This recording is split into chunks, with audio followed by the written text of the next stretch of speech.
Hello, Robbie. G'day. Thank you, everyone, for coming along today. And I just want to acknowledge APRA AMCOS for holding this event, because we have so many incredible songwriters and musicians here. And with something like this, it's just going to keep flourishing, and enjoy today and learn as much as you can to make songs. So, Robbie, congratulations on your album debut, Little Love. Thank you. And you've also released 2 EPs, and you've been... But when did you actually realise that you were a songwriter? Great question. I mean, if you talk to my parents, they would say when I was a kid. But for me, it's music is a really weird journey for me. So in high school, I was very into sport, played underage state level cricket, and then I got appendicitis. It was quite bad. I was in hospital, had to have 3 months, 4 months off sport. And I just started taking up the guitar and singing. And I discovered T for Tillerman and Teaser and the Firecat by Cat Stevens on vinyl. And I just wanted to be like Cat Stevens. And I just started playing music. Didn't know I was a good songwriter. Went to university, studied music. But I started approaching music from like a classical composition. So I started writing piano pieces and string quartet pieces and moved away from songwriting. And like Andrew said, I mean, I think I started working full-time with the job that I have and started a career, and I was deleting files off my computer, and I saw these demos that I recorded and just put them online, and everything that Andrew just said happened. But a good songwriter, I'm not too sure. I don't even really now think that I'm a great songwriter. I just love the expression of art, I guess, is the roundabout answer to your question. It's just I get to just say what I want to say with a bunch of music around it. So I've heard artists like Cav Template from Eskimo Joe who say that songs come to them in dreams. How does a song come to you? Oh, never in a dream. That'd be nice. Just wake up with a hit. That'd be like the dream occupation. I mean, my approach to songwriting is very emotional. At the same time, it can be quite kind of robotic, but that's not really the right word. So I'm an emotional person. You know, I'm a dad and I'm a husband, and there's a lot of my life that kind of drives my emotions, and I kind of channel that towards songwriting and hard work. I mean, there's a lot of songwriters in this room, and songs for me don't come easily. They just don't pour out of me onto recording. I really take a methodical approach and try and really think deeply about how I'm feeling and how I can best express that in the lyrics and the melody that I write. Does it come, some of these songs, do they come to you as a melody first, or as a beat, or as words? All of the above. All at the same time? No, again, that would be nice. Yeah. I mean, I sit in front of a computer, on a guitar, or in my garage while my daughter sleeps, and I just bang away at chords, and sometimes words come out, but they're never really the words that I use when I'm writing a song. Like, I'll record them, and then I go back every few days, and I just try and think about what I'm trying to say. What is the song about? What is the narrative that underpins the emotion of what I'm trying to bring out? Sometimes that comes through a beat that I make, but most of the time it's just based on an acoustic or electric guitar and the melody that pops straight in my head. Because you've also got a very rich, intimate voice. When you're writing a song, can you hear your voice in that song? I mean, I've never thought about that. I mean, I just try and sing what I'm feeling, if I'm being completely honest. And a lot of that kind of richness, I guess, is sometimes there's like I said, I might be a bit shy. I don't want my neighbours to hear, so I'll sing it a bit softly. And I'll be like, actually, that sounds pretty cool. I'll sing this a bit softly, or I'll try and belt something out. But never with my voice in mind. It's always just how I can best underpin the song. Also, too, you've been talking about emotion, and that you write with your emotion. And your debut song, off Little Love, or the first song on the album, Two People, is about mental health, which, look, let's face it, we all go through it in different forms and various stages of our life. How much do you think about your audience when you're writing? Probably not enough. Music for me is quite, it's a hard word, but it's quite selfish. Music in terms of not that it's all about me, but I do it for me. I don't ever think about the audience that's going to receive this or how they might kind of weave their own thoughts into the narrative of the song I write. I really just do it for myself, for my own meditation, and the way for me to kind of sort through how I'm feeling. But some of these lyrics are very revealing of yourself. And scary. Do you sort of feel you're sharing your inner workings to people you don't know? How does that make you feel? Vulnerable? Yeah, scared. I reached a point in my life where I felt like I was hiding in music. I don't know if anyone here has ever kind of experienced it, but I found like I was hiding myself in my music. And I remember having a conversation with my wife, and she said, like that's not you. Just be honest. Like, I know you. That's not you. And it was kind of a liberating experience where, like you say in Two People, other songs in the album, I was just myself. I mean, life at times hasn't been easy, and I just had to be okay with that. And I'm a people pleaser, and I had to understand that you can't please everyone, and that understanding of who I am and who I'm not is very confronting, but also, I guess, kind of a pivotal moment in me in a personal life and also a musician. So writing such personal lyrics, when you're performing this on stage, do you relive those experiences, those associated emotions, or can you compartmentalise? Sometimes live it, but mostly not. I think might be a bit dangerous to get too far into the kind of lyrics when I'm singing them. I am a crier. There's nothing wrong with that, I kind of I try and focus on the performance and delivery. I'm a hard worker when it comes to rehearsing for shows. Like, I will view it as a full-time job. I will do 2 or 3 hours a day for 2 weeks leading up to a show just to make sure that it is as perfect as possible. And you're not going to cry. And then I don't cry. But yeah, I just try and stay outside of it and just focus on the delivery.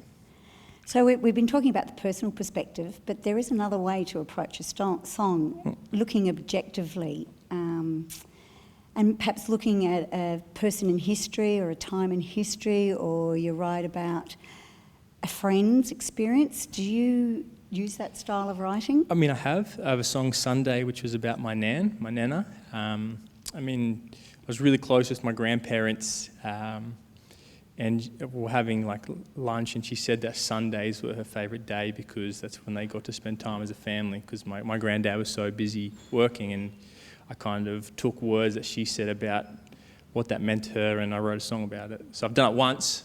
And how did she feel about that? Is she comfortable? When I first told her, yeah, she was just fine. She loved it. I mean, we haven't had a conversation about it since I released it.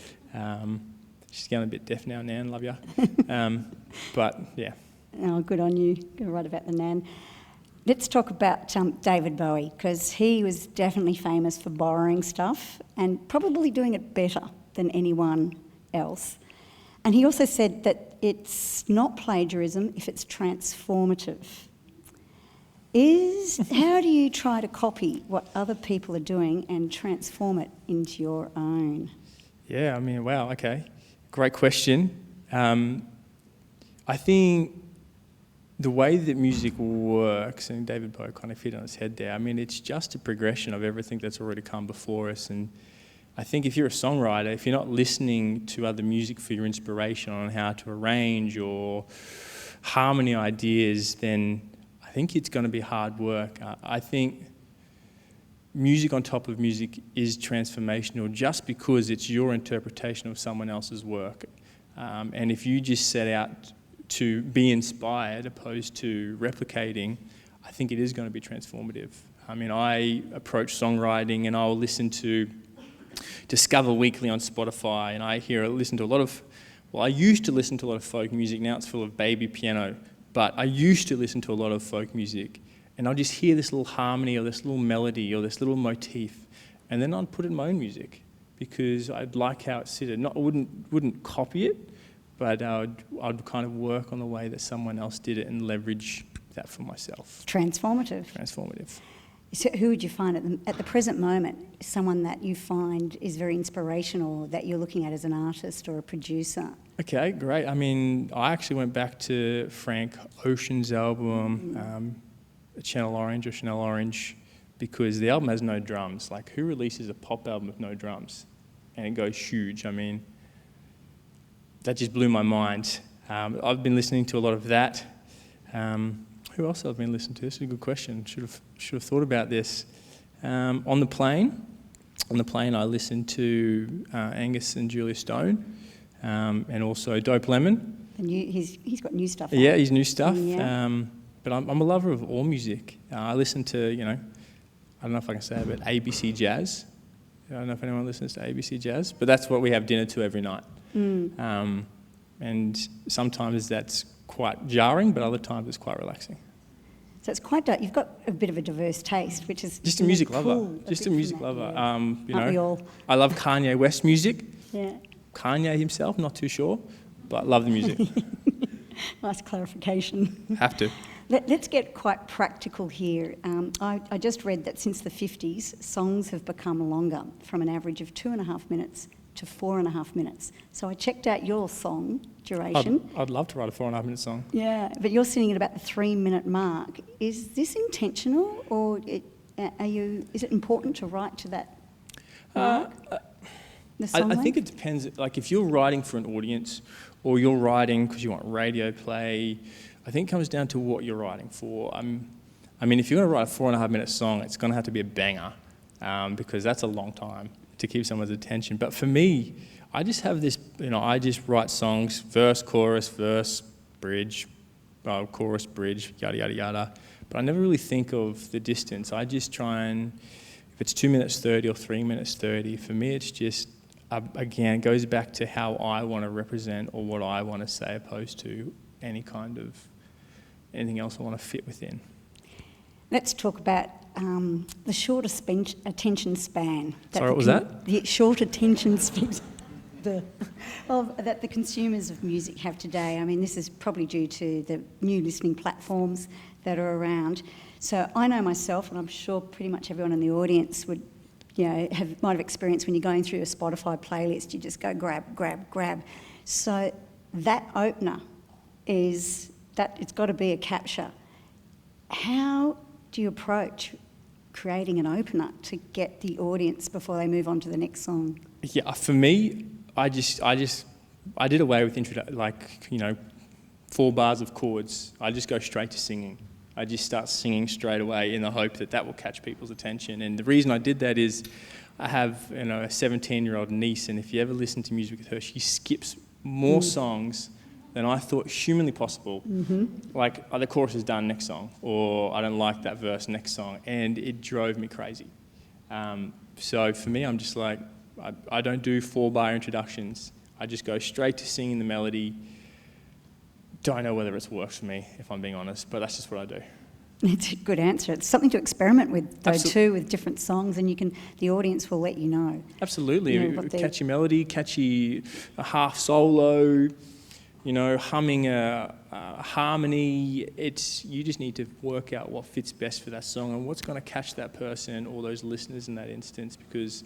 And keep them. Keep them. Keep them for a majority of the song. I think that's key. Or, something that's going to get them to a catchy chorus that wants them to keep coming back or humming the chorus. I think that's really key. Well, and that's hence why we're having today, because if it's a good song with good words, it will resonate with the listener, and they'll want to keep hearing it and more, because they feel something that you are telling them, well, explaining to them. It'll find a way. I've had many conversations with my manager about a good song will find a way, whether it's instant or over time.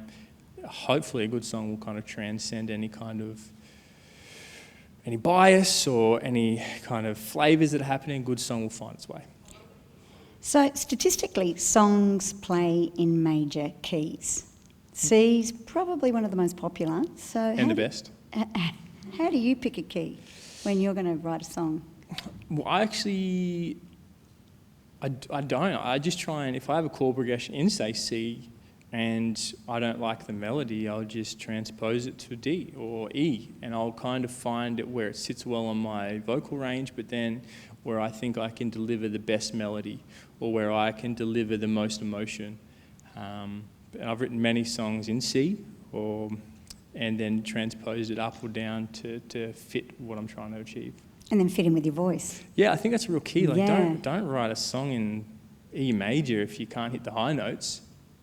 Just transpose it down. It's you need to be able to work within your own bounds. Expand them, emotionally, musically, lyrically, melodically. Expand, challenge yourself.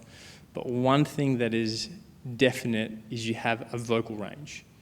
And I think it's sometimes don't go too low, don't go too high, don't. Because as listeners, we know. Yeah, I mean, and as a singer, you also know. But sometimes you just need people to tell you.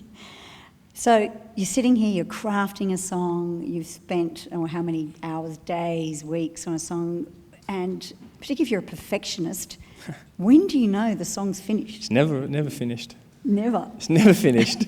It's just to let that go. Yeah, that's, mate, there's probably a whole bunch of perfectionists in the room. I'm not one of them,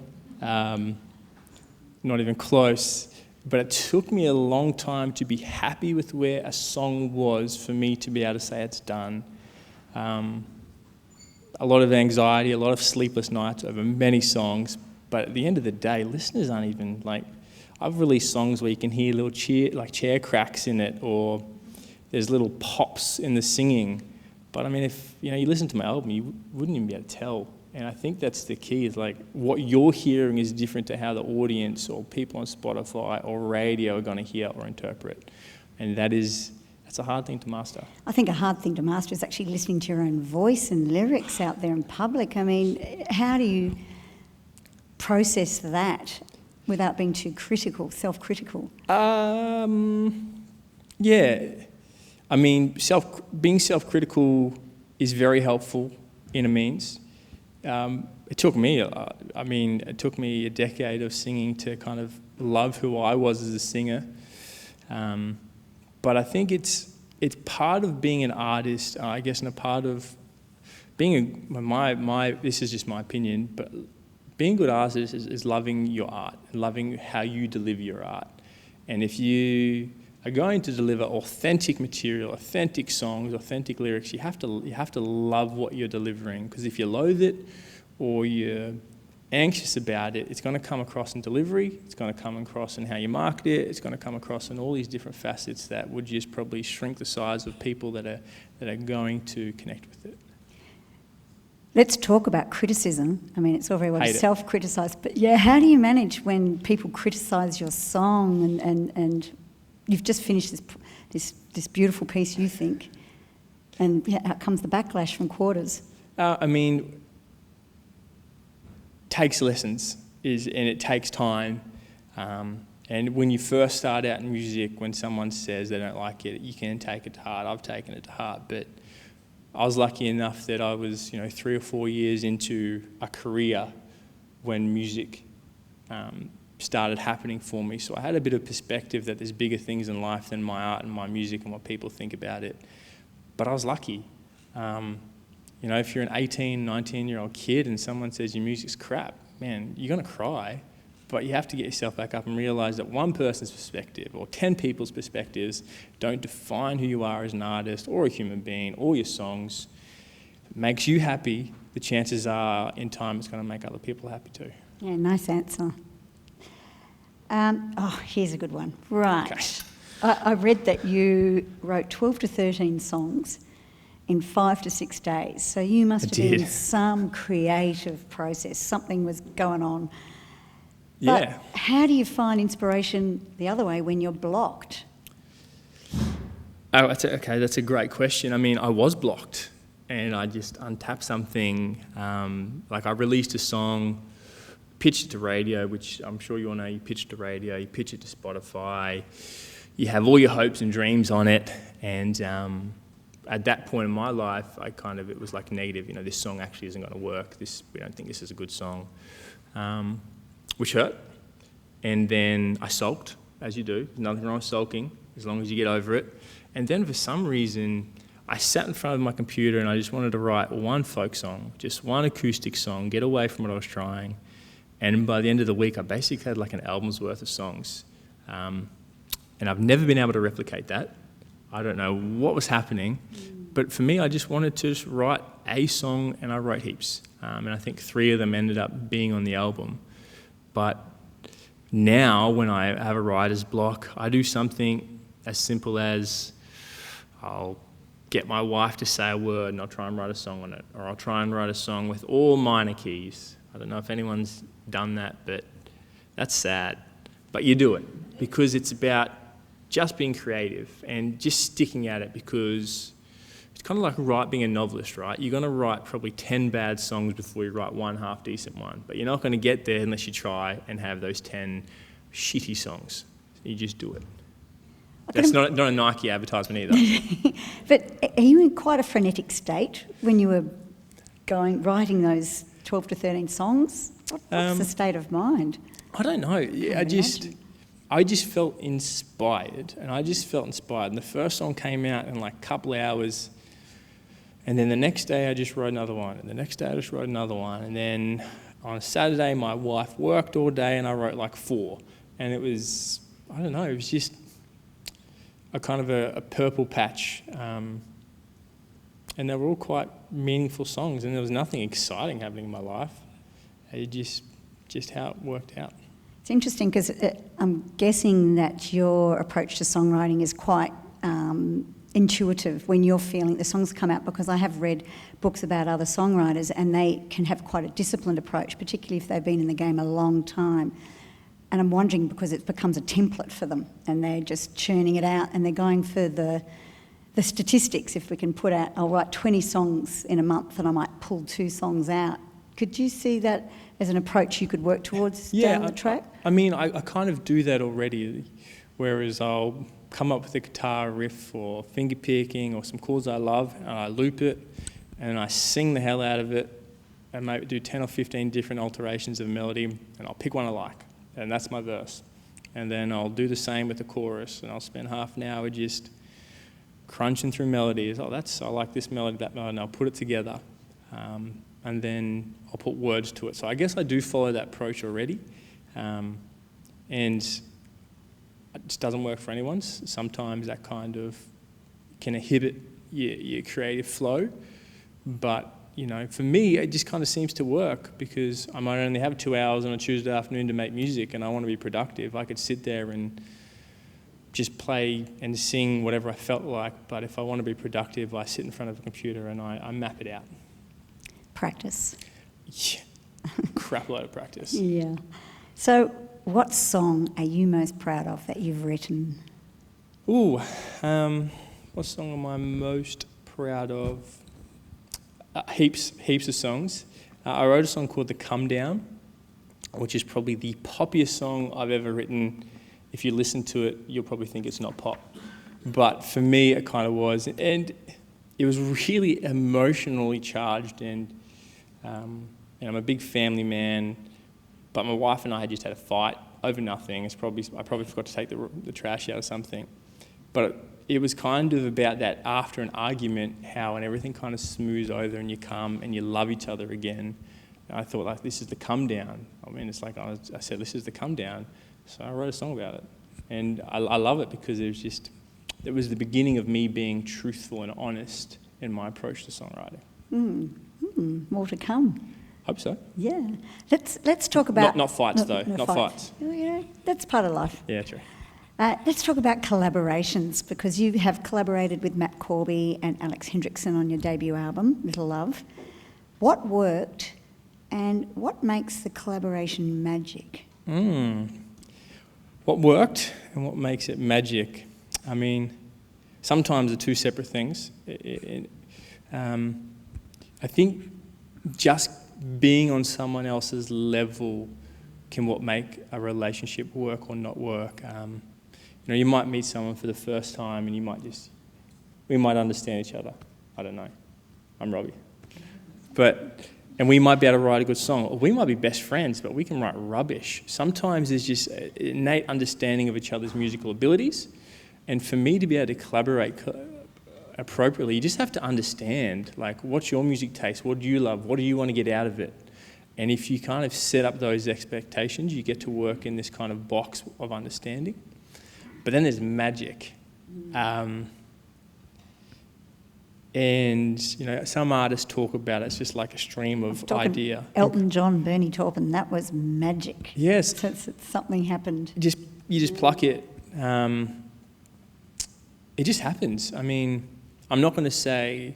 the last song on my album, which was the first song I wrote for it, was called Little Love. And I'm not going to say it's the best song you've ever heard, but in that moment, in that studio, in that time, for us, that was magic. And there was a sense that we were creating something. And it set up the whole album, it set up the whole flavour, the whole genre, the whole message just came from a few hours in a studio session. And for me, that was magic. Then there's also the relationship between the musician and the producer. And that can look very different. So how would you define your role in this creative process? Well, I worked with a gentleman called Alex Henriksen, and we started off quite casual and we became pretty good friends, and I think I was lucky. He led the way for the start, and then it was very collaborative after that when I had a clearer picture of the album. But it's kind of key. If you're going to work with a producer, having a great relationship, and like I said, being on the same page is key. It's fundamental to creating good music because, if you're here and you're wanting to create straight pop, but your producer, is thinking this song needs like a folk vibe, you're going to have to work out what the outcome of the song is. And I think it's really important to have that relationship. But relationship takes time, and in music, time is money. So I think getting on the same page quickly is kind of key to maximising impact. That's a nice segue into the next question, because yes, relationships take time and it takes money in the studio, because you're in the studio and the clock is ticking and the money is being spent.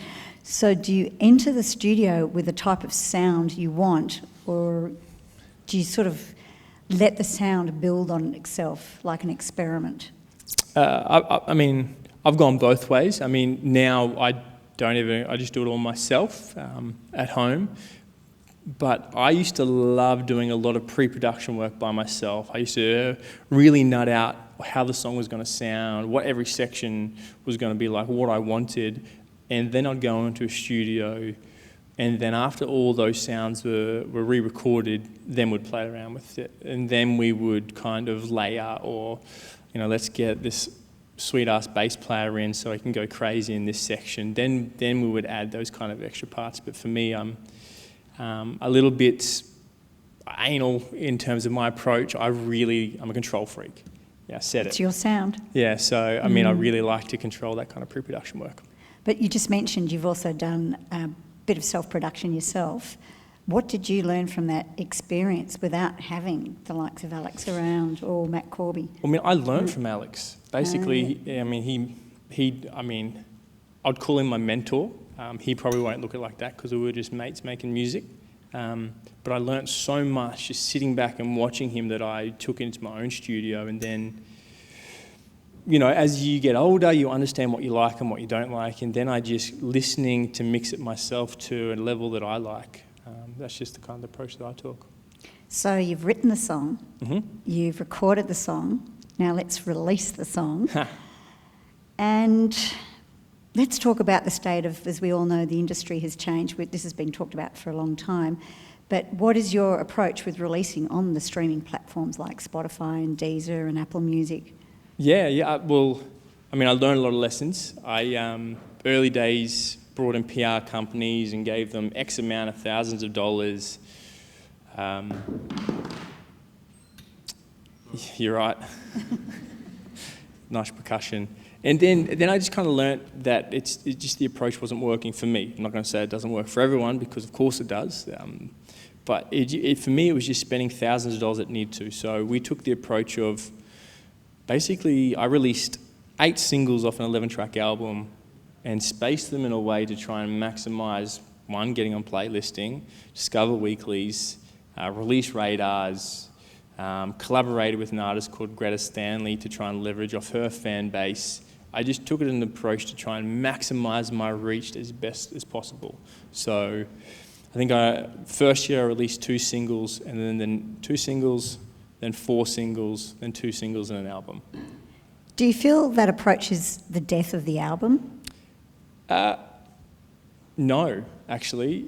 I mean, if you had have asked me 5 years ago, I would have said yes. But the only, this is just me personally. I feel in today's kind of the way everyone consumes music, that if you release, say, 2 singles and an album, which you traditionally do, people aren't going to appreciate the album. They'll hear your 2 singles, and then they'll be like my 17-year-old niece, and they'll just skip until they find what they like. I really wanted to make sure that every song on the album had its chance to be heard, to be loved, not loved, whatever it was. And so I spaced them every 8 or 10 weeks, a new single, so that people could hear the album.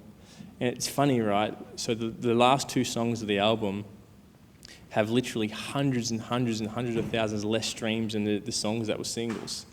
Because, again, it's just like proof that people don't really listen to an album. But what I am noticing is that bands are releasing single, and then they package it up on Spotify as the album. So then for someone like me who wants to get into the body of work, like skip the singles, go straight to the album after I've had the teasers.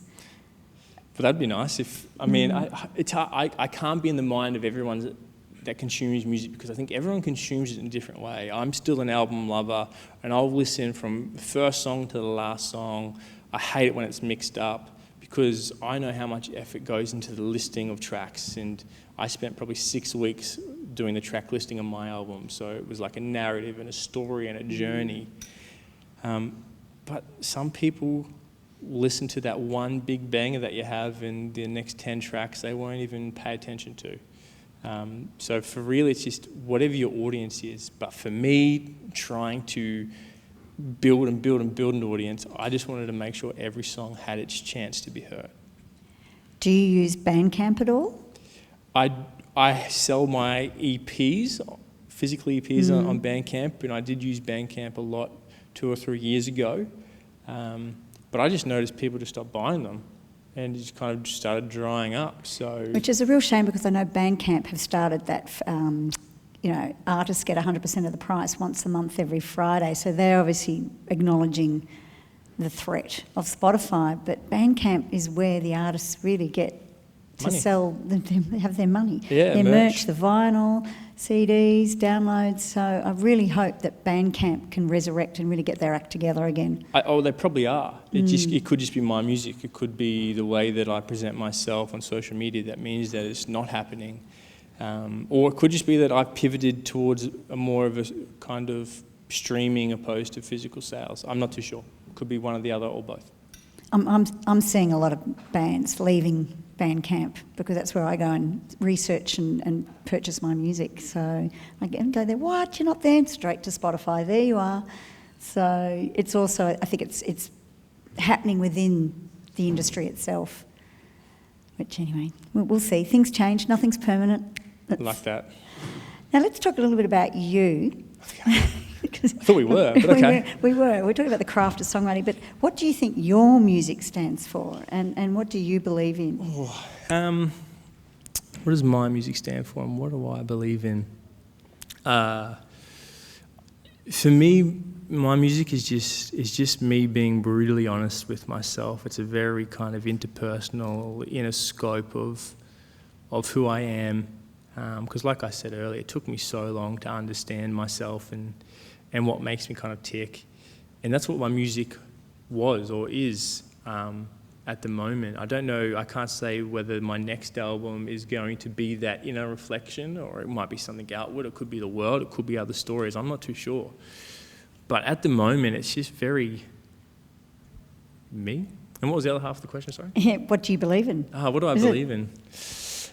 Musically, yeah. I think integrity and honesty are kind of those kind of core components to me in me musically. Don't don't know whether that's a good thing or a bad thing. I mean, I don't know where my career would be elsewhere. I'm not too sure, but I just want to be honest and just be integral with the message that I'm sending in my songs, and I don't really try and play to whatever is happening in the broader kind of society of music, which is probably stupid. But I don't know, if music for me is just such a passion and a release and happiness and just a picture of what's happening inside my head, that I'm not too sure if I'll ever change that kind of approach of integrity. In 2013, you won the Triple J Unearthed National Indigenous Music Awards for your song Don't Go Walking Away. But as a First Nation musician, are you tempted to write a song in language or start writing stories? No, I'm not trying to be insensitive to kind of my culture. I mean, I didn't grow up with language. I didn't grow up with anything like that. So for me to sing in language, I would actually feel like a bit of a fraud because it's not my story, it's not my journey. I'd kind of feel like I wasn't doing things the right way. I might write a song about it, but whether I felt comfortable to release it, I'm not too sure. Because, like I said, integrity is such a key thing for me. Yes, I am Aboriginal and Torres Strait Islander, but that for me doesn't mean I can sing in language. Like, there's already artists that already do it amazing, like Emily Warramara, sings in language and it's just beautiful, and you could listen to it all day. But personally, I'd feel like a fraud. How about the stories of your family, the family stories? Yeah, I mean, we had this conversation earlier, I think, as I kind of progress through life, I think those kind of stories will come more to the forefront because there'll be stories that I can tell my own kids. But as where my life stands now, I haven't even thought about it. Oh, I hope you do one day. Well, I've still, hopefully, still got plenty of time. Touch wood. Actually, speaking of wonderful... I'm screwed. Because I recently saw Dan Sultan in concert, and he spoke very publicly in concert about the highs and lows that he has felt in the past about fans coming and going throughout his career. And he said he used to get very angry when he'd turn up to a gig and there'd be like only 70% capacity.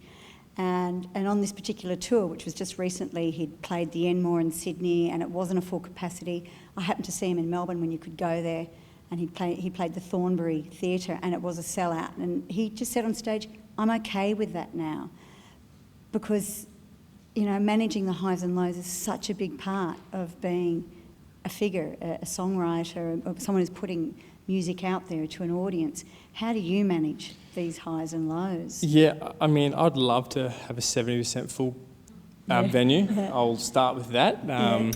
He has completely different problems to me. But it is hard. I mean, it can be literally heartbreaking to put on a show and 30 people rock up. And you've spent weeks and weeks rehearsing.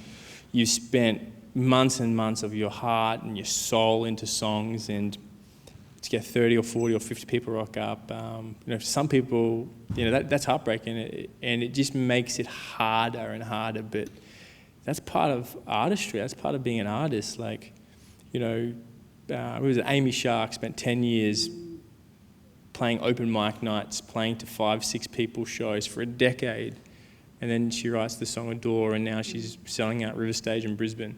Like, how many gigs did she have to do to no one to get to that stage? Then we have Tones and I, busking in the streets of Byron. To 8 billion streams, yeah. 8 billion streams on Spotify. So it's quite phenomenal. Yeah, I mean, that'd be nice. I think everyone in here can say, yes, please. But I mean, it's the journey. Some people will get that, but as an artist, you have to understand and you have to be happy that, honestly, chances are that's not going to happen to you. And are you okay with that? Are you okay with playing to 30 people in a pub in Brisbane or Byron? And if you are, then you can start to love your craft. But if you don't want that, and you want, the billions of streams and 15,000 ticket sales, music is going to be really hard for you. You're not going to get out of it what you want. And if you're doing something like that in your life, you're not going to be happy. And we get one chance, right? We get one chance at life. If you ain't happy, just stop doing it, or reset your goals, or understand that, okay, like, I'm not going to write Dance Monkey. I don't have that winning lotto ticket. I'm okay just being a folk musician. Life's not a dress rehearsal. That's right. It's got to go. When did you last hear a song you wished you had written? This goes out to everyone. Yeah, I mean, that's a... Yeah. To be honest, I hear songs all the time that I'm like, that's a great song. But when was the last time I heard a song? Geez, I actually can't even remember. Don't have an answer, I'm sorry. That's fair enough. I've asked a few artists that, and they've been stumped on that one as well. I can remember the first song I heard that made me want to be a musician, and that was The Wind by Cat Stevens about 20 years ago. And I heard that song and I was just like, I have to be a musician because this song is incredible. And that's probably why I'm a folk musician paying 30 people. If I'd have heard a Beatles song, maybe it would have been different, but who knows? Should we hand it over to the audience, Robbie? Yeah, go for it. Has anyone got a question for Robbie that is burning? A piece of timber? Yep. Yeah. You mentioned Rose and I and Hank Show. Someone said once to me that nothing gets in the way of a good song. So, would you agree? Yeah. Because you've just talked about two artists that were on the street or playing out the mics and they write one good song and away they go. Yes and no. I mean, timing is everything, as it is in everything in life. I mean, you can write a great song, but if radio doesn't play it, you're missing out on a massive audience. Or if the curators at Spotify aren't quite on it, maybe you miss it. I mean, timing is everything. There has to be a window and a gap for your song to fit perfectly for you to reach that kind of mass. I don't know what that is. I mean, it's luck. I mean, you hear songs like Dance Monkey and you're like, I probably could have written that, but could have I?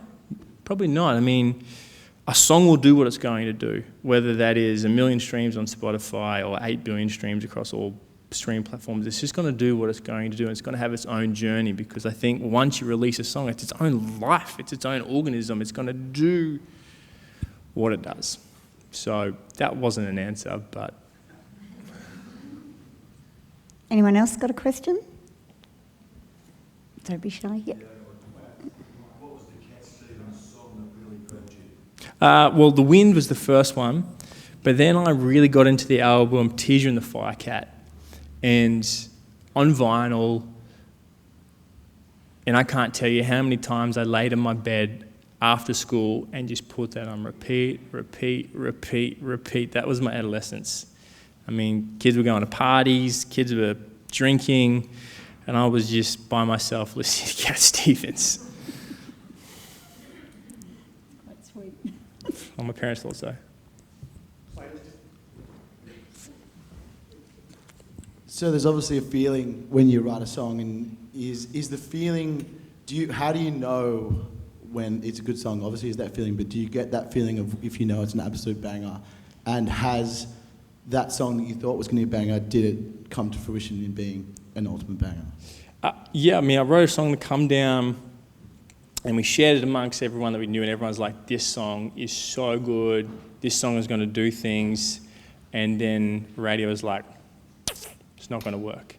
But it did okay, it did okay on Spotify, did okay in like other places around the world, but that really hit hard, right? Because you had people saying outside of the group, outside of like the core group, say this is such a great song, and then nothing comes of it. It's tough, but yeah, I've had that feeling. And that was my first lesson of having everything into a song and it not turning out. Everything from lots of money to lots of hopes and dreams, yeah. And did you really feel that yourself? Did you get that down? Yeah, but I was, but like I said, it was just a lesson. Like, art is so fickle.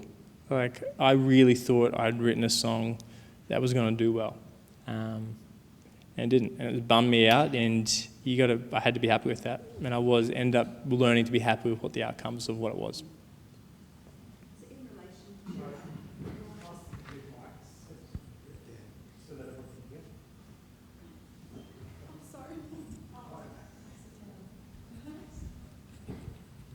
So in relation to that, when you say it did achieve the outcomes, did you have like little targets or goals in your head of, okay, I want it to achieve X number of streams, or I want it to achieve certain, stations playing it? Yes. Yes to all those. Like, I released the first single off the album and it got all these playlists across Spotify and Apple and, X amount of streams. And we thought this song was like infinitely better. So we just, particularly I just assumed, okay, if this song got X million streams, this next one, it's like twice as good, right? So this is going to twice the amount of streams. Didn't happen. And there's people like, this song is going to be great on, radio stations, and then radio stations are like, we're not too sure of Robbie or what he's doing, so, we'll let this one slide. And then there was also kind of a tour lined up with it, so, there's targets that you think, okay, if I get radio, I get these kind of playlists, I could sell X amount of tickets at the show. None of that whole thing just didn't happen. And like I said, a big, big lesson as like a 29-year-old man to learn. And it took me a while, but I'm happy where I am now. Hey, Robbie. I'm really curious. You talked about how you'd spent a whole bunch of money on radio and pitching your music, and that you've changed your approach to like a singles release approach. I'm super curious just to hear about like how you go now pitching to radio, and what is your process for releasing, and what kind of budgets you're working with. Yeah, sure. Okay. To go to radio pitching, so previously I'd employ a PR company, which, like I say, isn't a good or bad thing. But for me, sole income earner in the family with a kid, I just could not do thousands of dollars anymore. So my manager does the pitching to radio. And then I was lucky enough to get a distribution partnership with AWOL. I don't know if anyone's ever heard of AWOL, AWAL. Look them online, you can pitch your songs to them. There's a little pitch your song and you can send their song. And they did the distribution for me. And then pitching to playlists, Spotify for artists. Do we know what Spotify for artists is? Everyone should, yeah. Like you pitch your own song. You go on there and you pitch it. And that's all I do. That's it. Like I don't do any, I might do maybe $100 or $200 for a couple of weeks after on Facebook and Instagram to get people to listen to it, but that's all I do. And the budgets are really, really small because I have a really small budget to play with, like tiny. So I just kind of keep it a couple $100 at the max. At the max. Anything more than that, and what I've received in my lessons in music, there is just no outcome. You're just spending money, and for me, it's just not worth it. Does that answer your question? Yeah.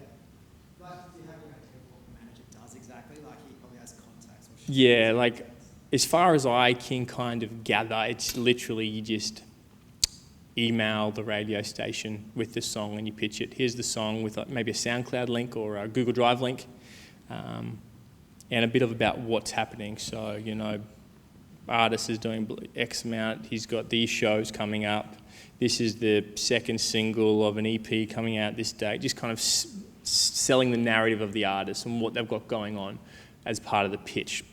Because through my lessons, which I guess are different for everyone, but they're more inclined to support if they can see a bigger picture or a bigger narrative. We're going to have to wrap it up now. We've got two more questions? Okay. Yeah. Hi, thank you so much for your time today. It's been really interesting. You mentioned just about producing some of your own stuff. I've been trying to dabble in a bit of that on the side. I say on the side because I'm a mum as well, and you got time to make, write songs, you need time to practice. I'm finding I can kind of get it all sounding pretty good on the program, and then when it comes down to sort of actually getting it, the mixing and the mastering stage, it's tricky, and it's like another time thing. I feel like that's another degree in itself to actually get that sounding right, but without the budget to go and get someone to master it and mix it. Have you got any tips for people that are just trying to get the best sound they can? I'm working on Logic, but... Yeah, okay, Logic. I use Logic. I mean, the way that I approach... One of the lessons that I kind of first learnt is when I try and mix it myself is when you're recording in those early stages, if you just have everything as loud as possible, you have no way in hell of doing a good mix. I just pull everything down to like 50%. And then I kind of balance it from there. So pull the drums in and out, EQing is your boss, is like your best friend. Just anything under like 80, just get rid of it, because our ears can't even hear it. All you're doing is mudding the sound, etc. And then I actually spend a lot of time mixing, and it doesn't mean lots of time as in I need to spend 10 hours this week mixing. I might do half an hour, I'll bounce it down as MP3, I'll listen to my car. And oh wow, that's way too bassy. And then I'll go play with the EQ, and then I take might take a couple of weeks to get a mix done. Mastering is a different beast in itself. I just finished like an acoustic EP where I mixed and mastered myself. I probably butchered it, but if you have a good enough mix, mastering is, in my experience of not being someone that masters, it's just about, for me, it's just about the louder I made the song with, compressing it and limiters and gain, making sure no frequencies stick out too much and that it doesn't push. That's all I do. Yeah, just, I'm sure as a mum, you're doing a great job. And just one final question here.